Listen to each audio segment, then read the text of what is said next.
All right, so sometimes in college sports, where you get what's called a unicorn, a team that's uniquely unbeatable.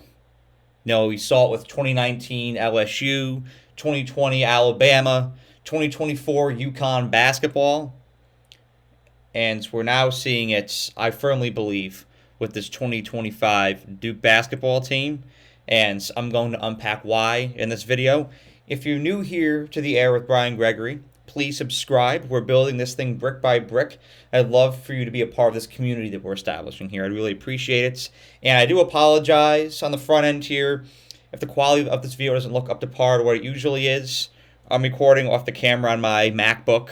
I'm still in Tuscaloosa. My flight got canceled, rescheduled, so I'm in my friend's room in Tuscaloosa recording this. So I sincerely apologize if the quality of the video is not up to par for what it usually is. The next one, I guarantee, will be back to normal quality. But for now, let's talk Duke basketball. Of course, goes without saying, Duke has the most notable, recognizable prospect since Zion Williamson, who oddly enough played for Duke as well, in Cooper Flagg. I mean, you want to talk a unicorn? That guy is a unicorn of a player. And he's the truth. The stats, they don't tell the full story. His stats this year are incredible, but it's more so the presence that he has on the court, his court vision, his basketball IQ, the impact that he has on the flow of both Duke's offense and defense when he's on the court. It's generational, and it's going to automatically enhance whatever NBA team he gets drafted to, without a doubt. He's one of those marketable players in college sports as well. I mean, he's like Shohei Ohtani. You see him in New Balance commercials. You see him in State Farm commercials and so on and so forth. He's the guy's everywhere. So you have somebody like Cooper Flagg on your team who's a unicorn, and his presence will automatically uplift and enhance whatever team he's on. Duke has that. But I think that there's people out there who automatically assume that Duke is the Cooper Flagg show. And yes, you can say he is the most impactful unit, the most impactful component on that team. But it's more than just him.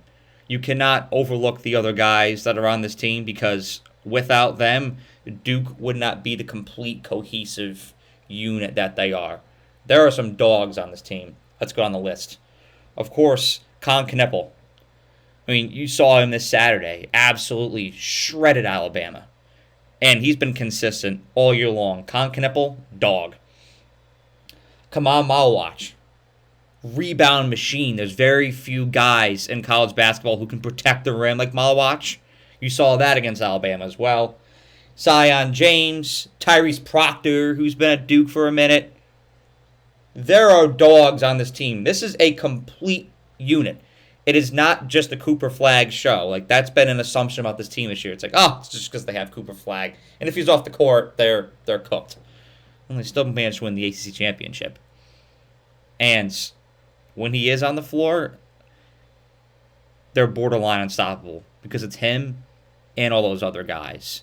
And when you combine all that together, it's a nightmare. What's also so powerful about this Duke team is that there's a mix of younger and older guys. Kind of like I was talking about that Arkansas video the other day. You've got Flagg and Kneppel, who are freshmen. And then you've got Zion James, who's a senior. You've got Tyrese Proctor, who's a junior. You've got guys of all different experience levels and talent levels. And it just blends together perfectly. Because if you have a team that's all seniors, a lot of them are guys that are seniors because they need to take extra years to continue to develop. They're not as talented as some of the younger guys that are NBA ready when they're 18 and 19. But you've got that in Cooper Flagg. You've got that in Con Kneppel. And then you've got the experience with the older guys. So the way that talent and experience blends together, it's just incredible. That's what you're seeing with Duke right now.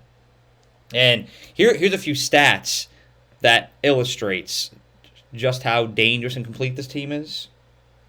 Duke is top 10 in turnovers per game. They play clean basketball. This is something that's been emphasized by Jon Scheyer. He's done a phenomenal job. And if y'all don't know, I grew up a Duke fan. And I'm a huge Coach K guy. So I was naturally skeptical of Jon Scheyer when he was hired. But now that he's had a couple years under his belt, I can see his coaching has had a huge influence on this team. Turnovers have been an emphasis. They've kept that down this year. They're top 10 turnovers per game. This is crazy right here. Top 5 in opponent points per game is Duke. And they're also top 5 in shooting percentage. Dominant on offense, dominant on defense. It's not a team you want to line up against. And you just see how they beat these teams. This is an Alabama team that scored 25 threes against BYU. Duke controlled the tempo and dominated Alabama from tip to finish. It was unreal. Like I alluded to a minute ago, I grew up a Duke fan. I love the 2010 team with Jon Scheyer, with Kyle Singler, with Nolan Smith. I loved the team in 2015 with Okafor, Tyus Jones, so on and so forth. That team in 2019 was incredible. Zion Williamson, Cam Reddish, R.J. Barrett. This may be the best Duke team that I've seen in my lifetime. I was born in 2000. I think this may be the best Duke team I've seen in my lifetime. They're a buzzsaw in every sense. There was an NBA scout that said it perfectly several weeks ago. You have to have a perfect game to beat Duke. You truly do. And that's a championship team. That's what UConn looked like last year. That's what LSU football looked like in 2019. That's what Bama football looked like in 2020. You've got to have 0 errors. You've got to rebound out the ass. And when you get fouled, you've got to knock down your shots. If you don't, you're going to lose to Duke.